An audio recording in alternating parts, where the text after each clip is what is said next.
So we just shoot this like a normal episode. I like it. Okay. You ready? I'm ready. It's weird with the camera on. Okay. Welcome to the Ancient Way. Welcome to the Ancient Way. I'm James. I'm Marlia. I'm James. Just back and forth. For the listeners, we have a camera on us right now. And for the camera people, we're talking to the listeners who don't watch videos. This is new ground for us, 2 years into it. We're befuddling our way through it. Yeah, it took us a year. We started the podcast within a week. Oh, yeah. But then it took us a full year to get on Apple Podcasts, and it took us over 2 years to get on YouTube. Slow and steady wins the race. Must be why we're the turtles. Turtle. That's the turtle. Hey, hold on. Since we got video going. Oh, Show and Tell Part 2. Dude, I wish I could pull it up. Guess what, Bexley? We went and got new sheets and like made her a big girl bed. Yeah. She flipping picks out a turtle yesterday. Oh, that's cool. Yeah. Because she was like, that was her squishy that she wanted. Oh. So. There's the headless turtle. So this, whenever we did the interview with Justin Paul Abraham, I guess that was last week. Yeah. We've been on this theme of turtles and like. Well, before then. Yeah, before then. Even at Hoff, Eric, there was a snapping turtle at the front door. Like it walked up there and he picked it up. This is a few weeks ago. I didn't know that. Oh yeah, it was like trying to get in or something. He picked it up and carried it off. Big old turtle, one of those like big snapping turtles. Yeah. So that happened, and I think he's got a picture. I think he has a picture of it. We'll have to get that from him. Wow. But anyways, there's been this theme of turtles. Marlia mentioned it on the podcast about it being the shell being the globe, you know. But there's something to that slow and steady patientness, and it's like movement comes from the place of rest, that kind of thing. So I'm going to walk over to the camera and show them this Do it. turtle, because when we went to do the interview with Justin Paul Abraham at Native, I parked, got out of my car, and I'm always paying attention to stuff on the ground. I picked up a penny this morning, but out in front of my car is this little turtle. So I'm like, oh, there's another token. So for the viewers. Here it is. Do, do, do, do, do, do. Skirt. Where's that camera at? That is clearly a turtle. Clearly. He didn't have a head, but nonetheless, it's a turtle. I love it. Dude, speaking of rest. Yeah. I've been on this kick. About peace and rest. And I was sitting in Hebrews 4. And it's talking about, right, so the failure about the wilderness was that they couldn't enter in because of unbelief. Yeah. It says, therefore, since a promise remains of entering his rest, let us not fear any of you seem to have come short of it. For indeed the gospel was preached to us as well as to them, but the word which they heard did not profit them, not being mixed with faith in those who heard it.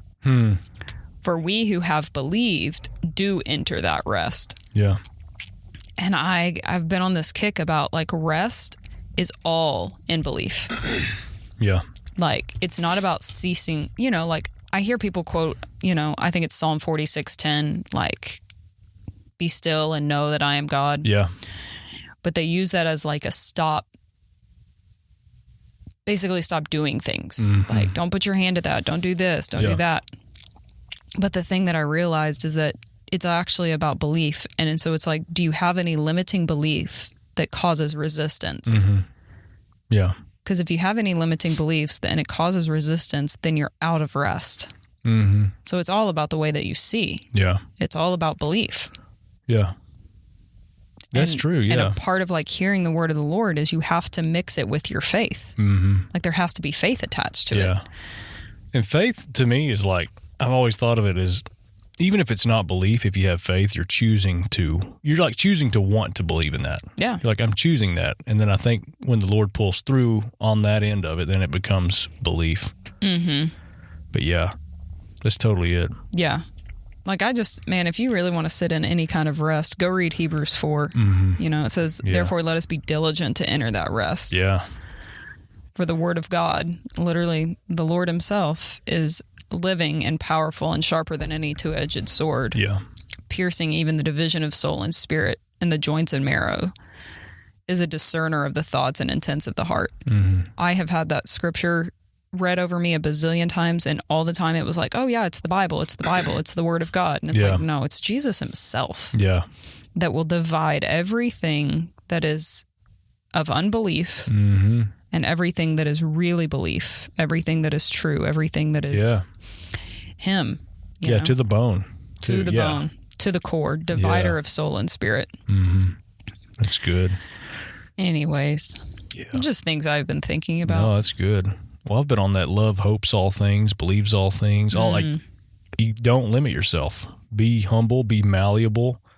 And I know we've said this before, and we've had episodes titled it, but like, give yourself, well, I guess he's giving you permission to believe. Mm-hmm. I've heard him say that to me. We've had, words about that before, like, permit yourself to believe. Yeah. In the extreme things too. Extreme goodness. Mm-hmm. It's like you can go down these rabbit trails of like fear, of like, how's this going to turn out? And you can follow those to whatever end, and it's probably not even going to happen that way. Mm. But you can imagine these incredibly good things too, and like follow those and like soak in those, and Yeah. So speaking of like unbelief and kind of rocks and things that resistance within you, you shared that one night, and I realized that I had even like this subconscious programming that like if I was to think fully into the goodness of something, there was always going to be a exception. Yeah. And right, like I can't even think about all the good things that the Lord wants to add to me. I have to think about all the things that he's going to teach me. Yeah. In like kind of a disciplined way about how you're not there yet. And I was like, oh my gosh, like this thing, like this worthiness thing, this self-worth that I feel like is a major, can create so much resistance within me, like not feeling enough, not feeling XYZ, trying to prove or obtain, or like, we were talking about that today, like feel like I'm worthy of financial abundance or worthy of influence, quote unquote. But you know what I mean? Just like worthy of my purpose is really what it gets to. But I just realized that, like when you said that about like, well, why don't you imagine it? Like you have permission to imagine. It was like, oh my gosh, my brain, it literally felt like my brain won't even go there yet. Oh yeah. It's like entertain the good stuff. Like even sit on it, chew on it, and enjoy it. Yeah. And it's like even the word worthy, it's like if I went to the antique store the other day to buy that little stuffed turtle that I told you about. Mm-hmm. And I'm in my mind, I'm like, if it's $20 or less, it's worth it. I'll pay for it. And had I gone up there and it was $15, I'm like, yeah, it's worth it. And we sit here, people think we're not worthy, think we're not worth it, but he paid for it. Totally. Proving that we're worth it. And it's like, he died for our sins. It's like he died because we were worth it to him. Yeah. And he knows everything that entails and comes with. It's like he paid for it. Yeah. If we weren't worth it to him, he wouldn't have done it. But he did. Yeah. Before the foundations of the earth. It's just like he's just always been that way. Yeah. I think some of the things like I've been diving into, man, I tell you what, when you're raised like with a whole lot of trauma, it's very easy to be like codependent. And have codependent tendencies, especially if there's trauma. But one of the things that I realized just about myself, right? We talk a lot about the bipolar God and seeing God in two different ways. For me, connection to God was so easy. That was so simple. Yeah. The bipolarness came when it came to people. Like I thought that God was going to be mean to me about people because I was so hurt by people and did a lot. I mean, there were some legit shady things that happened. Yeah. And, but that's where I realized the bipolar, like love the Lord your God. Yes. But then love each other. Mm-hmm. That is sketchy to me. Yeah. Like the relational thing is like, that's where bipolar God steps in. Right. Because the way that my dad showed up in relationship was just not healthy. And kind of created that fear within me. But It was just interesting that you said that, because I've really been on to just so especially like codependents, they'll really kind of tiptoe around. Yeah. What are people thinking? What are people doing? Like, I don't want to get backlash. And, that's where a lot of my whole accusation would rob me. Yeah. Is because it I felt that was in my person. Like, people were accusing me, and whatever they said definitely took Trump over me. But I realized, like, oh, that's like codependent 101. Yeah. Like, yeah. Codependent thought processes. But, yeah. That's a grid too. It's like the bipolarness of it. This is something that's recently I've kind of felt with even like inviting people on the show and stuff like that is, oh no, your phone's dying. Yeah. You want me to hit close? Yeah. Okay. I just noticed it. That's how mine is all the time. Thanks. Yeah. I'll stop it. You want me to stop it? Nah. Okay. Don't kill your phone. Meh. The bipolarness, even with like, I meet new people, even reaching out to guests for the show and stuff like that. It's like some people, it's like, man, we're faced with what do they believe about God that we're going to have to deal with? It's kind of the fear. Yeah. I mean, the people that we've asked are all freaking solid and enjoyable, but who knows? We're open to anything, but that's always the thing is like, what really matters is what do they think about God? That's going to be a big dynamic in a conversation with somebody. Because it could determine all sorts of things. They may think we're heretics. They may not like us, Yeah. It could turn into a thing, which whatever. Let's cross that bridge when we get there. Yeah. Or it may stunt a really good conversation because people can't go into a lot of like stuff that's actually too good to be true. People have a hard time going into it. Yeah. It's like you prematurely shut off like, oh, yeah, yep. And then just kind of ghost off. But we talked about that a little bit too recently. Yeah. Yeah. So that's the thing. But it comes with the territory. Yeah. God and people. All the more reason I think it's so important to look at those spaces. Yeah. Like dive into it and explore, get curious. You know, why do you feel that way? Why do you think that way? Where did that come from? Yeah. Give yourself permission to explore those things and ask questions. Yeah. Or ask permission for him so he can give it to you and then do it. Yeah. Yeah, but I think it's like go and explore those things with him. Yep. Because I've done it in both ways. I've tried to like work it out and trying to figure it out and do it in my own, like, I've got to get this so I can be okay. Yeah. And then I've done it with him, and it's way easier when you do it with him. Yeah. And it's not painful the way that doing it by yourself and like emotional healing and spiritual healing and spiritual trauma, like that side of stuff very much so is gross when you do it without him. Yeah. Yeah, it is. When he does it, he's like a surgeon. It's like it's everything you need when you need it, that kind of thing. Yeah. Yeah. Well, we should. Want to talk about funerals? That's what I want to jump into. So James and I were talking the other day, and I've recently had what was painted to me as a very serious event that was occurring, and some stuff that went down that was kind of traumatizing, to be honest. It was very intense.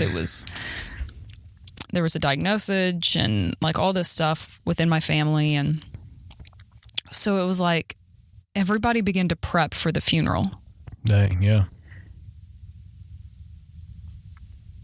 And so like I ended up taking off like 5 days of work and like did this whole shebang. Anyways, I roll up and I was like, these people, this is not what was painted to me. Yeah. Yeah. Like, everybody's in their right mind. Nobody is sick to the degree that everybody was saying that they were. And I'm not going to lie. I was like, what the flip? Yeah. Like, well, it's because when you hear something like that, you prepare yourself like, oh man, the weight of it. Okay, what am I walking into? Like, we got to my family doesn't do trauma well. My family doesn't do death well. Yeah. Anyway, so I was like all geared up. And then I was like, they planned a fake funeral. Like, this reality that got painted was not what was happening. To the degree. Yeah. Right? So it was happening, just not to the degree that it was. Oh, yeah. Being painted. And I was talking to James on the phone, and I was just like, it was kind of like, what the flip? Yeah. Yeah. Like, the reality that people paint. Yep. Granted, I can see, like, okay. Yeah. The story that you have told yourself has definitely created your reality. Yeah. It's just not the real reality. It's not it's not what's going on. Yeah. This isn't what's happening. Yeah. That's hilarious. And then when I like tried to address the situation. Yeah. And I did, like, I was gentle for the most part. A little bit, yeah. I was direct. Yeah. I was direct, but I was gentle. I was like understanding there was zero ownership for it. Yeah. And it was like, well, they said that's what they, and I was like, wow. Yeah. Dang. And here you are, you show up in all black, ready for the. Yeah. It was interesting, man. That is interesting. And I'm not trying to take away from the seriousness of what was there. Sure. It's just to the degree that it was like. Yeah. Yeah, right. Talk about who's driving your boat, dude. Yeah, it's interesting. Yeah. I've been to stuff like that. I've been to, I go to a bunch of different events and different things like that. And I've had some that feel like it's painted as like a big, grand, good thing, like there was an event recently that I saw. I didn't go to it, but I saw it, and it was like I don't want to say it too whatever, but it was painted as like this really big, pretty, eventful thing, like people, But some of these events, you go to them or you see them, and they paint this picture of how sweet this is and how heartfelt and integrity and sincerity. And like, this is how it's supposed to be, kind of thing. And then you get there and it's like, oh, it's like, James, how did that event feel to you? It's like, well, it feels like a fake ass funeral for somebody who hasn't died. And that's legit how some stuff feels. It's like a fake funeral and no one's even dead. Yeah. But you're meant to, when you get there, you're supposed to, that's the vibe that's being set. That's the table that's being set is, here's this monumental thing. Yeah. Well, let's do this funeral. It felt like for me, and what I was kind of walking through was like, I'm going to offer this table of fear, and I want you to sit at this with me. Yeah. I want you to play into this, placate to my feelings, placate to my reality. And just like. And it's such a touchy thing. Yeah. Everybody has stake in it. And it's like, join me. Uh-huh. Yeah. And you're almost rude if you're almost like obligated to. Yeah. Mm-hmm. I felt like I was very rude when I was like, guys, this is just not it. Yeah. Like, y'all painted a whole different reality. Uh-huh. And then I got mad. Yeah. I got mad that it was even like, they even did that. Yeah. It's teed up for not much. Yeah. I mean, I was thankful for the rest and all that. Don't get me wrong. Yeah. Vacation, even though it wasn't really restful. Yeah. It was like overloaded with people time. Yeah. But. Yeah. Then there's like, this is like, I told somebody this earlier, peeing in the swimming pool. I think it's like a deeper level of like grace or mercy or responsibility for those people. Because when you separate from it, even now, like it's funny, but it's not. Like the situation's serious. But for some reason, I don't know if this is a trauma response. I find stuff like that hilarious. I think it's funny. Yeah. When people go through a lot of trouble and then it's like a punchline, like just kidding for some reason, even when it happens to me. Yeah. I started laughing earlier. I was telling somebody how all the stuff that's happened, like I got bit by a spider, the Wi-Fi went out. I was telling them all this stuff that's taxing on me. And I started laughing about it because something about it's kind of funny. It is, though. But it really is. It's one of those things like you get to apply what you believe to that circumstance. Yeah. Otherwise, if the stuff wasn't going on, you wouldn't have the chance to apply it to it, you know? Mm-hmm. Or even enter into rest. That's right. Especially when it's like, yo, this doesn't feel restful. This doesn't. How are you going to know he's with you in the valley of the shadow of death if you're never in the valley of the shadow of death? Yeah. You won't know, and you won't have that secure belief of like, oh, I've been there. You won't have the authority in it. Yeah. You can believe it and claim it. That's good. But like when you're there, it's like, this is when we live what we believe. Yeah. So part of it was, you know, there was just a whole lot of dynamics in what I was going through. But like I even told them, because a lot of what was being portrayed was like these other people they're in delusion because the people that it was actually happening to, they were completely at rest. Yeah. They were like, whatever it is, it will be. Oh, like, yeah. We're okay either way. And then you have the other side that's like, they're just being delusional and this just isn't okay. Yeah. And like and so I was like, hey guys. Yeah. What if we actually took the lead of people who were in rest? Yeah. Who it's happening to. And we follow their lead instead of say that they're delusional. Yeah. Or that they're not in their right mind. They're delusional in the name of the fear decision. Yeah. The fear picture. Yeah. Yeah. And I was like, why don't we just actually take their lead? It's like, no, they're delusional. We're having a funeral. Yeah. This is a funeral here. We're all wearing black and crying. That's what this is. It's funny. Yeah. It's like nobody's dead. Yeah. Nobody. It's kind of like Jesus with Lazarus, you know? Oh, man. Yeah. That's true. It reminds me of that story a little bit. Yeah. Like, do you not see? Yeah. Or like, they're just asleep. Yeah. Do you not see? Yeah. It's like, no. Bill. It's not the reality. Was here yesterday. We were talking about that kind of stuff. We were talking about miracles. And this about melted my mind when he brought this up. He was just saying, like, miracles are held up on a pedestal. Like they're way up here, something that rarely happens and it's this occasional thing. And I'm like, what if miracles weren't miracles? What if we didn't hold them on that to that degree? And it's just like, these kind of things just happen. Yeah. Because, you know, in your mind, it's like a highlighted, like, ooh, there's a spike in supernatural energy. It's a miracle. We don't know how it happened. And it's just a once in a lifetime thing. But what if it was just like normal as like I've got to turn the doorknob to get in the door. It's just how it is. Yeah. Anyways, that was just a thought. I think that is what it looks like when you have belief and you enter into the rest. I think that's actually the manifestation of it, to be honest, is like, this is just what happens. Yeah.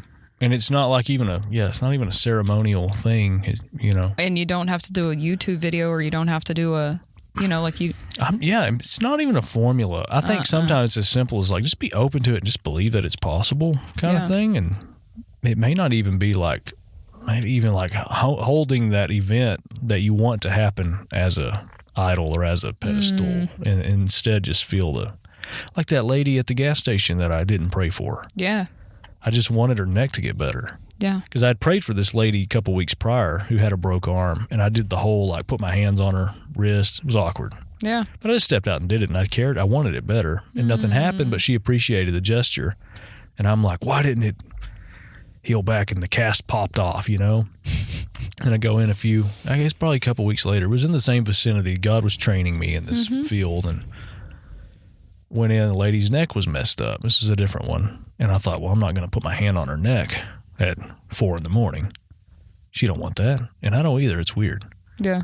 So she told me about her neck, and I'm like, oh, sorry to hear that. And then walked out. I remember turning my head and just said, I felt it too. That's the thing, is like, I wanted it for her. Yeah. And I said, I really hope your neck gets better. And like, just like that, she goes, oh my God, right when you said that, like my neck popped back and it's better. And she freaked out. Yeah. And then I freaked out. I'm like, oh, is it that easy? I didn't try. I didn't think anything was going to happen. I just wanted her neck better. And I just like said it. Anyways, I think it's a lot more childlike than even like, I'm not even big on formulas. That's partially me probably, but I think it's way more simple than that. Man, reminds me of like when I prayed for that guy for his hip. I saw it first. Mm-hmm. Yep. I saw it and then I prayed for it. You attached. Yeah.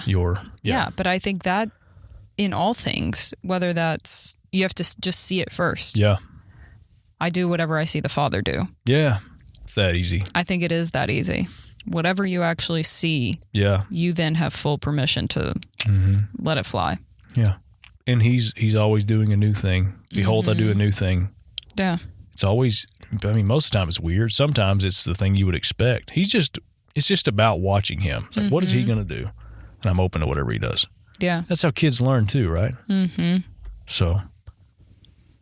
But I think that looks like, I think we have full permission to go and explore the heavens. I think that we can actually ascend into the heavens. Like you're seated at the right hand of the Father. So I think there is an actual place that you can go and learn these things in the heavenlies. Mm-hmm. Like you don't just have to sit around and wait for this thing to come. I think you can engage with it. I think you can be... Yeah. He'll train you. Yeah. One that's like, you can go in. You can have these experiences and it's not limited to just when you come across one person, right? I think about like the dreams that you had. You were being trained in the dreams about bringing things back to life. Yeah. And I think you can do that in meditation. You can do that in dreams. You can do that in just your imagination and sitting with the Lord. And that's a tool in itself. Yeah. Your imagination is a massively important tool that we're taught to neglect. Yeah. Even just daydreaming and stuff. You're taught that it's some weird, senseless, mindless aspect of being a human. It's like, oh, it's just your mind playing tricks on you. Like, disregard that. Like, are you counting sheep? Like, it's really, if you look at it, you think back to even being a kid and stuff like that. It's like, hey, I saw something in my room. That's your mind playing tricks on you. Yeah. Discounting what I think is possibly one of the most important tools for hearing his voice. That may be what it's built for. That may be its purpose. The screen for him to speak in. It's like we have ears and a mouth and a nose, and like, what if our most important sense is imagination? And that's the one for him. One of them, anyways, primary. But did you know you said imagination, but one of the things I thought was like the imagination and hearing go hand in hand. Yeah. So like how you hear something is what gets projected into your brain. Yeah. But your ear bones are the very first thing to develop when you're conceived.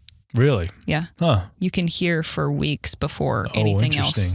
Yeah.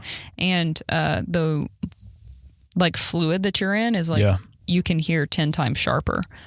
So kids in the womb hear everything from the jump. Oh, interesting. I didn't know that. I saw a video of like a sonogram. I don't know how they did that. Some kind of conception of a person. You watch their face kind of unfold and stuff. It's pretty interesting. But yeah, the imagination.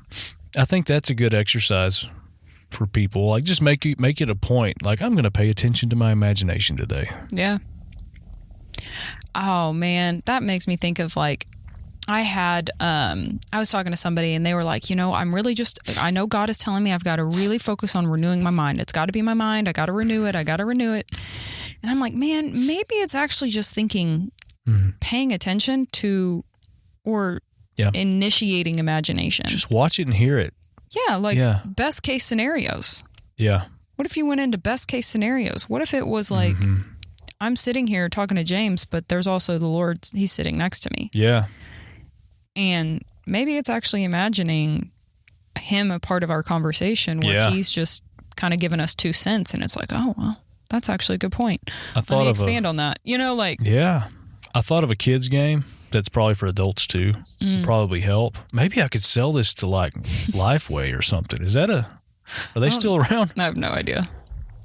I hope nobody steals this. No, it's a good thing. What if we had it? Just imagine it as a kid's game, where you have a bunch of cards, and every card is a thought.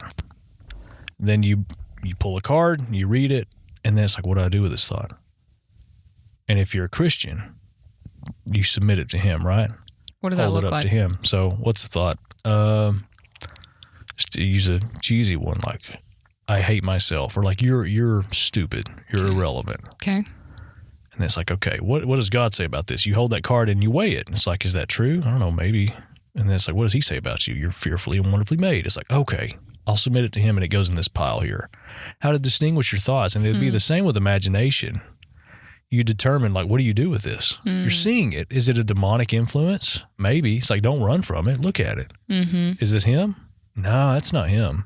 Or is there a message in this? Like, yeah, I wonder what it is. But it's like, start with the little things. Here's a thought. I'm going to get in a car wreck today. I don't want to drive. I'm scared. Okay, what does God say about that? Don't be afraid. You know, that kind of thing. But just have a pile of thoughts. It's the same with your imagination. I'll have a song pop into my head, and you pay attention to it. Yeah. It's like, oh, I haven't heard that song in 30 years. Why is that here now? Let me go listen to it. I've had those come up before, and I'll go listen to it. I haven't heard that in 30 years. Is there a message in it? Maybe. But another one is like, no, there's not a message in it, but it took me back to that time 10 years ago when I was driving my truck and down this road, and oh, there's something there. There's a gold that I haven't uncovered in that season of my life. Like, everything points to something, but it starts with paying attention to it. What if every treasure hunt you ever go on is actually to uncover the joy? Yeah. What if we're in this, instead of perpetually trying to learn and grow and become mature or whatever, what if it's actually just rediscovering joy? Yeah. It's a delay there. Oh, there we go. Somebody was calling me. Yeah. Yeah, I think everything's a treasure hunt. Yeah, but with joy. Yeah. Yeah. You know, like, I think it's like, what if it's uncovering even the voice of God and how it inspires you and how it brings joy and how it brings peace and how it, like, instead of just this push to obtain. And I've even seen this, like, you know, with people in the New Age movement, and they're trying to manifest all this stuff. And it's like, what if it's not about manifesting? Yeah. It's dead. That's a bummer. Oh, well. What if it's not about manifesting? What if it's actually about just discovering joy? Yeah. Yeah. What if our life is supposed to be way more joyful than it is? That's true. Manifesting is almost like, it's not here yet, but I'm going to bring it here, rather than like, oh, there it is. It's been here. It's here. Yeah. Like, that was kind of the thing today I've been sitting in, is like, we actually have the current of heaven flowing around us and in us at all times. Yep. And if we're unstable in all of our ways or fearful and we're going back and forth, we're not a stable pillar for that current of heaven to flow through us at all times. Yeah. We become like wishy-washy. We're like in and we're out. We're in and we're out. But if we're stable and we're like, what I see it is like this massive rushing river, but also this current of energy, right? Because water is extremely conductive. Yeah. But I see us like standing firmly planted in the river, and the river's not going around us. The river is going through us. Yep. Literally from the top of our head all the way through. And that includes all the abundance that you need. That includes the financial prosperity. That includes the peace and the joy that everybody is actually craving and looking for. That includes the high mystic experiences that most people are also striving for. You know, encounters with all these different beings and entities, and trying to uncover the roots of ancient mysticism. It's like, bro, just sit in it. It's already here. It's already around you. Yeah. You are just making space for it. Yeah. That's it. That's it. And whatever that looks like. I think the Christian walk is way more simple. I do too. What a relief that is too. Yeah. It's not complicated. It's for everybody. It's like being a kid. I think sometimes we talk a lot about the same similar things. I think a lot. Like the trends of our topics always kind of come back to the same. They kind of do, yeah. The same vibe. But I think because every time I try to go into the things that I love, like the frequencies and understanding energy and different vibrations, it's like all of those are just expressions of him. Yeah. Yeah. And I really would much rather talk about him. Yeah. He's in everything, though. Mm-hmm. Yeah, it's cool. Well, just like how to unlock yourself. Yeah. And how to unlock yourself is to remove every You're finding block. joy, though, in those aspects of him that exist, too. It's like a discovery. She's pleased with it, too. It's like, yeah, of course. Uncovered this area. We're like explorers. Yeah. It's cool. It's like that Adam and Eve mandate: be fruitful, multiply, subdue the earth. We've talked about that before, about it being almost like science, like subdue the earth, discover it, name everything, figure it out. I mean, it's there. Nothing new is created, but we discover how it works, and it's really cool. Speaking of thinking about your imagination and creating and whatever, I've thought about this. So, one, energy is never created nor destroyed. Yeah. Who said that? Somebody. I heard that in school. I think Isaac Newton. Actually, I don't know. I think so. I was going to say that. Sorry, go ahead. But you are nothing but energy. Yeah. I'm nothing but energy. Yeah. They have found if you go all the way through, right, you've got your atoms, and atoms are like 99.9999999% space or something like that.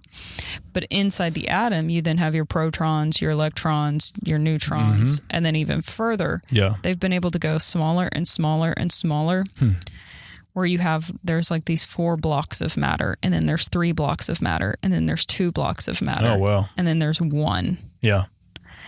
And science has proven that we are all of one. Yeah. Wow. That's cool. Yeah. So you actually, talking about imagination and whatever, if we're all of one, we all have influence in one another. The thoughts that you have can influence the person that you're next to. Wow. The thoughts that you have can influence the situations that you're in. And I think that's why it's like the war within the mind matters. The condition of your heart matters. Yep. Because we're all affecting one another. Every limiting belief you have is affecting the person next to you. Yeah. And there's no separation. Yeah. Right. Like, science has proven it. That's cool. But I've seen, and they've talked about, like, that's why meditation matters so much, is because it's a direct line into union. Wow. Into unison of all things around us, all things in us. Yep. That's good. Anyways. Yeah, it just proves what the Bible says, proves what's actually there. I think that's why you can expand your energy. Yeah. Like I can walk into a room and you can expand your energy. I've seen it like come off of me like a blanket that goes over people. Let your peace be made known. Yeah. Yeah. It can expand. Yep. We'll have the ability to actually know each other's thoughts. We can actually have telekinesis with one another. Yeah. I think there's a place of like beehive mentality that is actually pure. Yeah. Whereas like in the corporate worship, everybody is experiencing the same thoughts in one accord in unison. We're all experiencing Him, which will cause an expansion literally of energy to go out. Being of one heart and one mind. Yeah. Christ the head and we're the body. That's what that is. Yeah. Which I think is so important, especially in any kind of corporate setting. Yep. To step into that reality. Yeah. Like, I'm very intentional. Every time I walk into church, it's like, yeah, we're all together in one. Yeah. This is all one. Like, not everybody's having their own. We're not individual people. Yeah. We are a collective.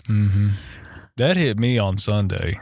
Really? In multiple just areas of stuff, but like just the thankfulness of like, oh my God, we're actually we're a house. Like this is a legit, like a family. We're all united. We have the common union, communion, that kind of thing. And it's rare. I'm just thankful for it. And even all the people, sometimes I'll just like, man, I really appreciate them, man. And I don't know. It's a real thing though. Yeah. But we need to do an episode about our church. Yeah, that'd be fun. Okay, last thought I have real quick though. Do it. Is that for every place that, because we are of one, right? Literally fully all connected to one another, every thought that you have negative can impact one another. Yeah. I think the same is true for faith. Yeah. For every place that you stand firm in faith and belief, it will influence one another. Yeah. Yeah. So every place that you see something trying to sow division, you sow unity. Yeah. Because you can trump that thing. Yeah, that's it. And yeah, it takes just doing it, just choosing it too. Like, it's not going to be void if you do it. Or even if you feel it right now. If somebody's done something, you're like, well, that was a waste of time. It's like, no, it wasn't. No, well, you have the ability to actually transfer the truth into that situation. Yeah, that's right. That reminds me, you know, like last year when the Lord told me, like, everybody in heaven is listening to what we say. Yeah. Because we're all connected. Yep. Like, everything that's said in private or in secret or in your head, like... Yeah. It's not hidden. No, it's nothing is hidden. Yeah. So... Yeah. Drag it into the light. All right. But I think that's a comforting fact, too. It is. It's a relief. Yeah. But on that note... Yeah. Okay. Go change an atmosphere with your thoughts. That's right. That's a good way to end it. I like it.